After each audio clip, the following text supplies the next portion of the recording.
Good evening. Two hellish nightmares coming together in one terrible reality. That is the story of the Lockerbie disaster, of how death and destruction in the sky brought death and devastation on the ground below. In this special edition on the crash of Pan Am Flight 103, which has almost certainly cost the lives of more than 270 people, we examine the growing conviction that terrorist sabotage was the cause of the disaster. We'll also be considering the startling possibility that warnings of a bomb attack on Pan Am were given but not fully acted upon. And with the help of a former security advisor to President Reagan, we'll be assessing which terrorist group might have carried out such an outrage. On both sides of the Atlantic tonight, people are still coming to terms with the scale of the Lockerbie air crash. When Pan Am Flight 103 from Frankfurt to New York via London broke up and fell out of the sky yesterday evening, it was Britain's worst air disaster.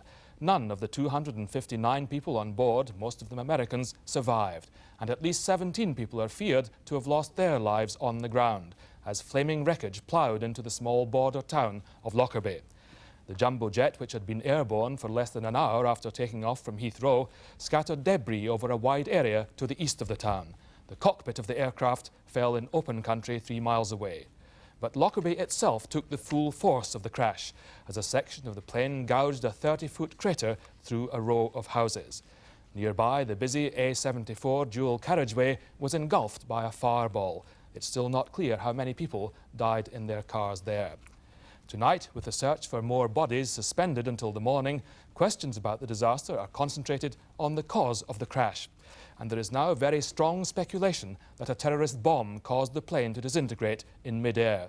It has even emerged that American embassies in Europe were warned on Tuesday last week about a possible bomb attack on a Pan Am flight from Frankfurt to the United States. The public were apparently not informed of any threat. We'll be looking at these points in detail a little later, but first, Gavin Esler reports from the scene of last night's crash. Tonight, here in Lockerbie, the town is settling down as best it can to a tragedy which has destroyed Christmas for the community. Local people say they can hardly find the words to express their grief at a catastrophe many of them actually witnessed. Like an earthquake, said one. The sky seemed to be raining fire, said another. The day none of us will ever forget.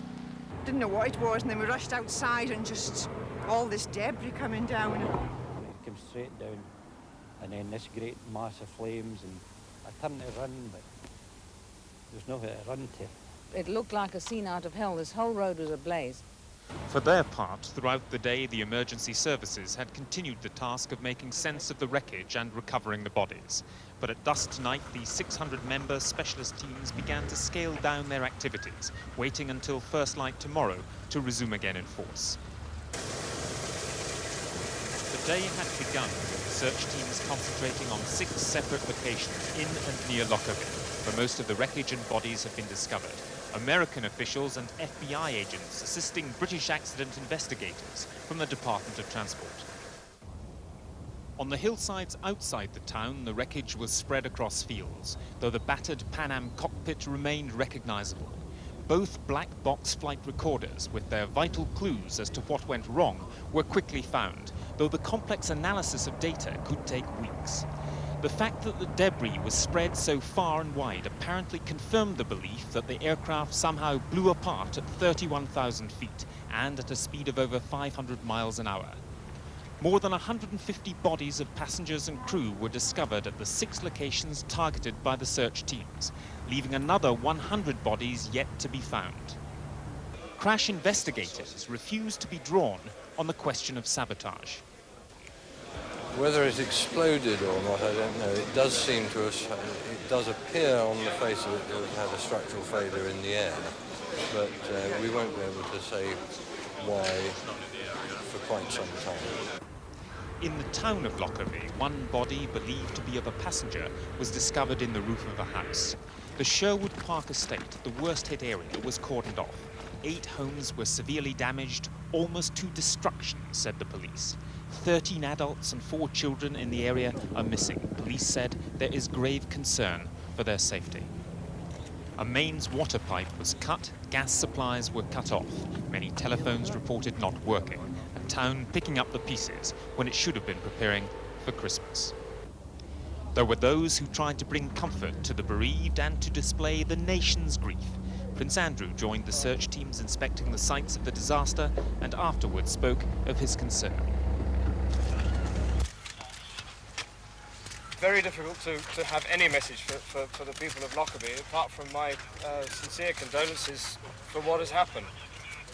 I suppose that statistically, something like this has got to happen at some stage on a town. It is most sad and unfortunate that it's had to happen to Lockerbie.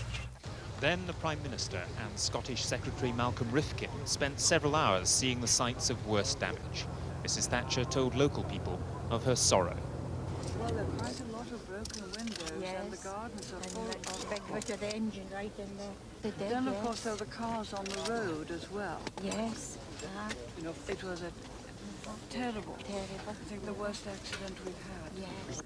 Clearly moved, the Prime Minister spoke of the scenes at the crash sites. It is even worse in daylight than it looked on television at night. Now you can see the full enormity of the damage and the extent of it, and the way in which there's pieces of aircraft and twisted metal scattered over a wide area, and the number of houses that are damaged. And the people in them must have wondered just whatever was happening, as indeed the people in the aircraft must have had this, well, it was just terrible. Tonight in Lockerbie, the police continued planning for the resumed search tomorrow. Local people checked the list of survivors posted at the town hall. The town hall itself has become a morgue for the bodies coming down from the hillsides. At the end of a long day, I spoke to the Scottish Secretary of State, Malcolm Rifkin, who spent much of the past 24 hours in Lockerbie. I think both the Prime Minister and I found this to be a completely unforgettable experience. It's very traumatic indeed, because not only the agony of an air disaster, but the almost unprecedented experience for a Scottish town of an aircraft which is split into a large number of very large fragments scattered around the countryside. So we saw, for example, the cockpit completely separated from the rest of the aircraft in a field several miles from the nearest other parts of the aircraft. In Lockerbie, just a mile or so from here, a huge crater on the ground where houses previously existed, a normal, quiet residential suburb, part of it totally destroyed. From the briefings you've had, have you got any pointers as to what might have caused this? No, I think it's too early. We have people here from the accident unit of the Department of Transport. They are the professionals in this sphere, and obviously because the accident took place over land, a very large part of the aircraft will be recovered, and hopefully that will enable them to identify the cause. Have you any indication as to how soon they might be able to do that? I know in the past these inquiries tended to take a very long time, but they've been speeded up in recent years. Well, I did ask myself that very question, and I was told at this stage it's difficult to predict. As your question rightly implies, sometimes it can take a matter of 2 or 3 days, sometimes it takes much longer. It depends on the nature of the aircraft remains that are found and what clues they provide, what evidence they provide as to the cause of the accident. And finally, what more remains for you to do now? Well, indeed, I think the main responsibility, of course, is with those in the emergency services.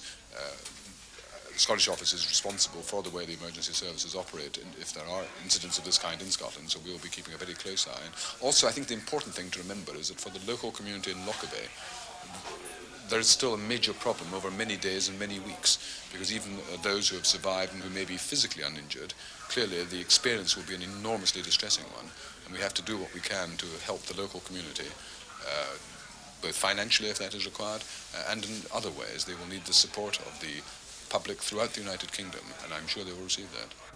Of course, the people of Lockerbie are not alone in their grief. They'll soon be joined by the relatives of those killed on the plane itself, flying in from America. And when that happens, the identification of the bodies will begin. And we'll have more from Gavin in Lockerbie before the end of the programme. As the Dumfriesshire town continues to absorb the scale of last night's disaster, across the Atlantic, friends and relations of American passengers on Flight 103 are beginning to mourn their dead too. But amid the grief, there is much debate in America over a specific warning of terrorist action against Pan Am flights from Europe. A warning which came in the form of a telephone call to the American embassy in Helsinki from a man purporting to be a member of a radical Palestinian group. That warning was circulated some days later to American embassies and airlines and to the British government in London. and a similar warning came from the Israeli security service Mossad. So tonight, in view of these various warnings, Americans are asking why their public wasn't told as well. From Washington, Martin Bell reports. 38 of the victims were students coming home to Syracuse University in New York State. They didn't get there. The university mourns them. Let us embrace with a handshake, with a hug, reach out, embrace. They shared their grief at the university, a grief felt far beyond Syracuse.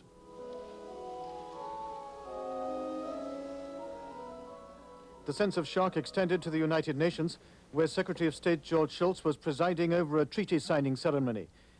He paid tribute to Bernd Carlson, the senior UN official killed in the crash, and he remembered the others too.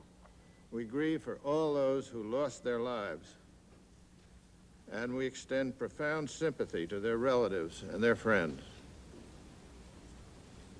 Please join me in a silent moment of grief and prayer. The United Nations was mourning, and so was the United States, but it was also questioning. And the questions that State Department spokeswoman Phyllis Oakley had to deal with centered on the advance warning the Americans received of just such an attack as may have happened last night. I can also confirm that on December 5, 1988, an unidentified individual telephoned the U.S. Embassy in Helsinki and stated that sometime within the next 2 weeks there would be a bombing attempt against a Pan American aircraft flying from Frankfurt to the U.S. According to the caller, an unidentified person in Helsinki would unwittingly take the device to Frankfurt and eventually onto the U.S.-bound flight. We receive dozens of threats each day. We always take them seriously. In this case, we took action immediately and we began to assess the threat. The action included a notice actually posted at the U.S. Embassy in Moscow warning of the possible danger of flying Pan Am through Frankfurt and suggesting that embassy staff might like to go home another way. That provoked a storm of protest. If U.S. officials knew of the peril, why didn't the general public? Sometimes by going public, you achieve, you give undue attention to what the terrorist wants to call attention to. And so often it's best to handle these matters by aborting the threat. But if you want me to say that if we have specific information that a specific flight was going to be specifically targeted and that information had any credibility to it, then I think widespread notices should be given and people should well know that they were putting their lives at risk. It's the administration contention that nothing that specific was known. But the distinction between government officials and the general public is keenly felt, especially by Syracuse students lucky enough to travel on other flights. It's a tragedy. I don't care if it was a diplomat or a student like me. It's all equal in my eyes. No one deserved to die or anything. Thank God I'm home. Thank God I'm home and I'm safe and I wasn't one of the unlucky ones. Yeah. Martin Bell in Washington. Tonight in London, the United States Ambassador Charles Price confirmed that his embassy had received a warning on the 9th of December of a terrorist threat. But such threats, he said, originate with some frequency. But the fact that there was a warning is just one piece in the jigsaw of circumstantial evidence suggesting that a bomb, rather than intrinsic structural failure, was to blame for the disaster. Margaret Gilmore now assesses the probabilities either way and reports on the people who might have planted a bomb on Flight 103. As the principal carrier for American troops based in Europe, Pan Am is frequently threatened with sabotage. Officials have not ruled out the possibility of structural failure, but they are giving strong credence to the bomb theory. Tonight, Scotland Yard's anti-terrorist squad has taken charge of the London end of the investigation into the disaster. It's possible it was a bomb, and I believe that that is why they're sifting very carefully through the evidence to prove either it was a bomb or, in fact, if it was structural failure. It was a disaster of such proportions that the crew was unable to communicate with the ground, which means to say that they were either incapacitated due to the fact they were unconscious or the aircraft was sufficiently damaged so that communications couldn't be established. either of which is a major disaster. Clues as to exactly what happened will lie with 2 black boxes similar to these, which record detailed technical accounts of the plane's passage and a record of conversations in the cockpit. Both have been retrieved from the wreckage of the plane. Through the information they'll provide, and with forensic evidence from the scene of the crash, investigators should be able to establish whether in fact there was a bomb. With regard to a bomb explosion, deposits of chemicals, the result of the explosive device going off, that is certainly one of the things they'll be looking for. And another thing is the nature of the fracture itself under a microscope, whereby the heat of the explosion actually melts the metal and then it hardens again, and it hardens in a particular form. While it's clear the authorities are taking the bomb theory seriously, there's other evidence to support this view. The pilot of Pan Am Flight 103 gave no warning or mayday call. The plane simply disappeared from radar screens. But if a bomb had been planted in the front luggage hold, it would have caused an explosion which would have split the plane in 2, separating the cockpit from the main part of the fuselage, as happened in this case. What's more, an Air India plane which crashed into the sea off Ireland in 1985 broke up in a similar way. An inquiry decided this was probably because of a terrorist bomb attack. Captain Mike Wallace flies jumbos similar to the one which crashed last night. There had to be something, in my view, which has put the crew in a position so they could not communicate with the ground. This means they were either unconscious, they were physically incapable, or the aircraft was destroyed to such an extent that not only all of the electric system, but the standby electrics and the battery and the radios were all damaged. I don't believe that's a possibility you could consider, all happening at the same time, unless the explosion was of such massive proportions it blew the aircraft apart. The flight route started at Frankfurt, where today passengers face tight controls. This is one of Europe's busiest airports and has an exceptionally good reputation for security. Pan Am Flight 103 started here and flew to London, where some people left the flight and the rest boarded another plane, the fated 747. Bags boarded in Frankfurt would have been placed in sealed containers and transferred unchecked in London. Tonight, Pan Am said they could guarantee that every piece of baggage on the flight was matched to a passenger. There's no doubt that routine security checks would have been enforced. The first stage is carried out by the airport authorities. Suitcases are checked in and taken away. Some airlines X-ray them, others do not. The passengers themselves are scrutinised as they go through passport control. Their hand luggage must pass through an X-ray machine, and sometimes it's then searched as well, while the passenger goes through a metal detector.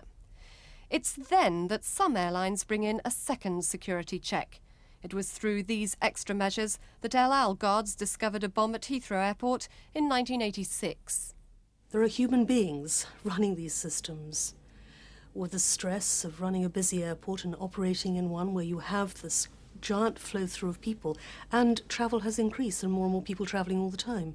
And the pressure on the people governing these points is immense. It would only need a fraction of a second or a minute of lapsed concentration to have somebody who was carefully planning, working in a team to take something through. Amongst a number of claims and theories, if indeed this was a terrorist attack, was one from a group calling themselves the Guardians of the Islamic Revolution, who said it was an act of vengeance for the loss of an Iranian Airbus shot down by the USS Vincennes in the Gulf in July. If that was the case, it would also have been an attempt to show that revolutionary Islamic fundamentalism lives on. It coincides very well indeed with the objectives of radical fringe groups inside Iran who are currently under attack by the Iranian government. They would like to demonstrate to the outside world that Hojat Islam Rafsanjani and his government are not in fact in charge in Iran, to their own domestic opinion that they are capable of carrying out threats made by Iranian leaders at the time of the downing of the Iran Airbus by the US Navy in July, and thirdly, to demonstrate to their supporters in the Lebanon that the export of the Islamic Revolution is still a viable concept, something which the Iranian government at present is anxious to deny. As well as a claim from a Libyan organisation today, the theory that some breakaway group of the PLO were responsible is also being considered.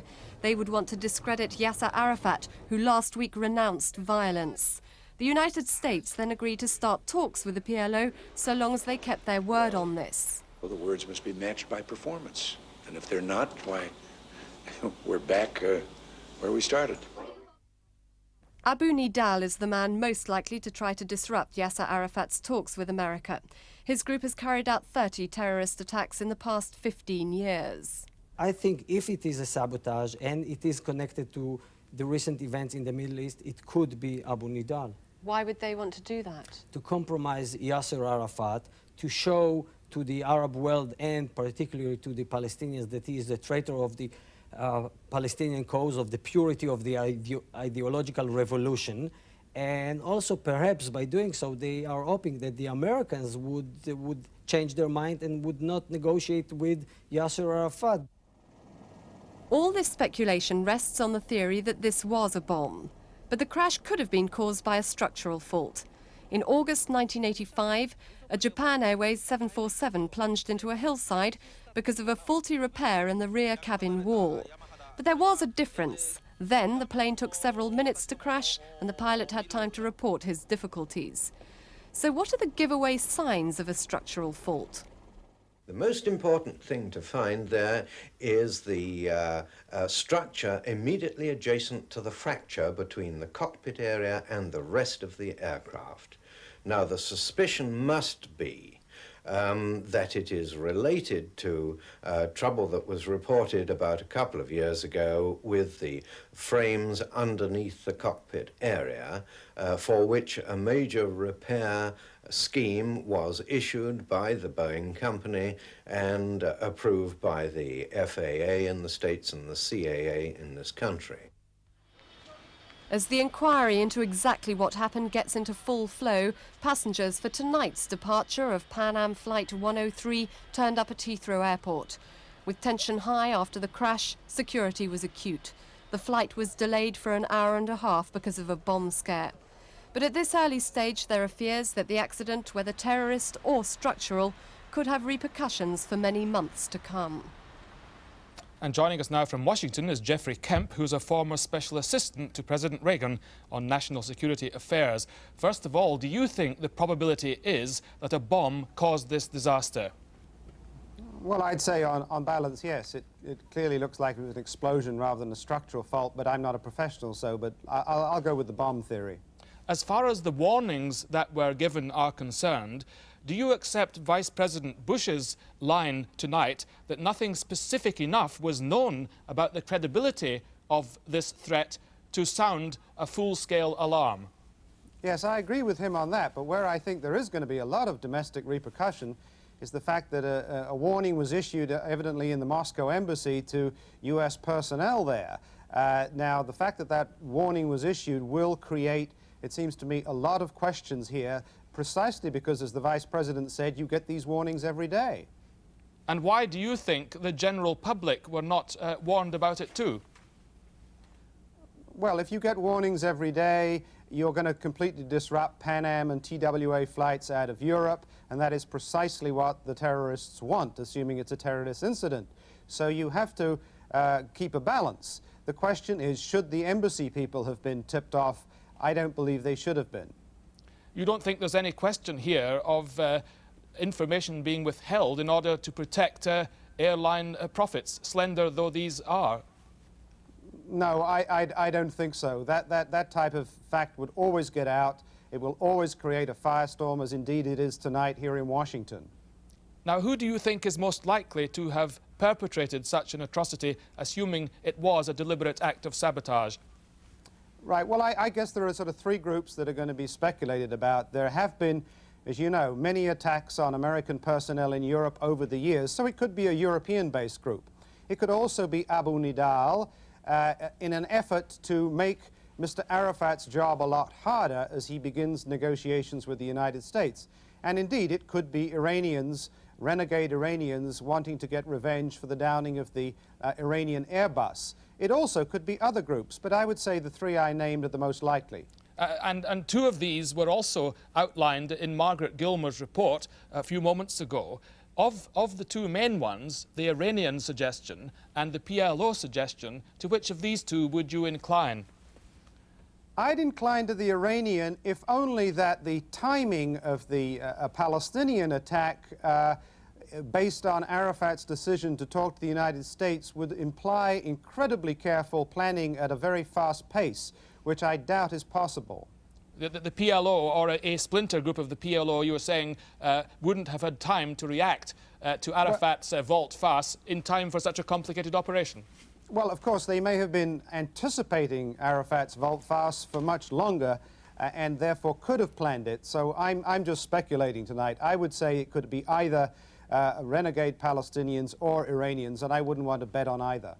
Just a final speculation, if I may press you to that, Mr. Kemp. If this does prove to have been caused by an act of terrorism, what do you imagine the United States response will be? There's been talk today in Washington about a line that President Reagan made in an interview to David Brinkley, where he talked about retaliation against the Libyan chemical plant that we know they're building. My guess is that if it's identified that Libya or any particular country were involved in this in the Mideast, there would be retaliation. If not, what it's going to mean is very tough guidelines for Mr. Arafat. His job is harder this evening. He is going to have to prove every time there's a terrorist incident involving Americans that he wasn't involved. That's a tough hoop to jump through. Jeffrey Kemp, thank you very much indeed for joining us tonight. Thank you. And at that point, we return to Lockerbie. A short time ago, I spoke again to Gavin Essler there, who had the latest details on the casualty figures and on the search for those reported missing in the town. Well, of course, Donald, as you can understand, in this weather and in the darkness, there's not much searching going on overnight until tomorrow morning when, of course, it will resume at first light. So in terms of casualty figures, the latest we have will probably remain the same during the course of the night. The latest casualty figures are that more than 150 bodies have been discovered, of which some 60 are in the makeshift morgue in the town hall behind me. And of those, some 3 are of children from the plane. We understand that no bodies from people here in Lockerbie itself have been discovered, although 13 adults from Lockerbie and 4 children remain missing. And of course, no one has any idea how many people may have been killed on the A74 road just outside of here. There's a few cars, I think about 5 cars, that are completely wrecked on the road. In fact, they're so badly damaged that you can't even read the registration numbers, which gives you some idea of the task awaiting the emergency services when they resume tomorrow morning. And how would you sum up the mood in the town tonight? Well, it's extraordinary how a calamity can exist alongside normality. There are people with Christmas trees in the windows, the lights going on and so on. And you walk 50 yards down the road and you see these gaps in the buildings, these holes in the road. You can smell whatever it was that had been burning during the course of today. I suppose for me the mood was summed up by some people in a television shop here in town with whom we watched the television news earlier today when they saw the tragedy of Lockerbie going all around the world, and they were able to pick out the faces in the crowds, the names of people who had lucky escapes, tell me a little of the stories of those people. And someone said on television that, of course, it could have been worse. Well, of course, that's true, but not according to the people here in Lockerbie I've been talking to. And finally, is there any further indication of when the inquiry may tell us for certain what actually happened last night? That's very difficult to say. Of course, it could be in a few days because they have discovered the 2 black box flight recorders and they'll be taking them down for analysis if they've not already done so. And of course, if there was an explosion on board, the explosives themselves will leave traces which should be, one would think, and according to people we've been talking to here, should be among the first things that they would discover if in fact an explosion has occurred. Gavin, thanks very much indeed. And a quick look now at how some of tomorrow morning's front pages deal with the aftermath of the disaster. Bomb may have destroyed jet. The Independent. US was warned of air attack. The Telegraph. US was warned of bomb threat. The Times. Bomb warnings ignored. The Guardian. Why weren't they? The public told us. The Daily Mail. Who could do this? Asks the Daily Mirror. And the Sun gives the whole page over to a photograph. Disaster special. Death Valley, it says. And that's all from this special edition of Newsnight. From all of us on the programme, a very good night to you.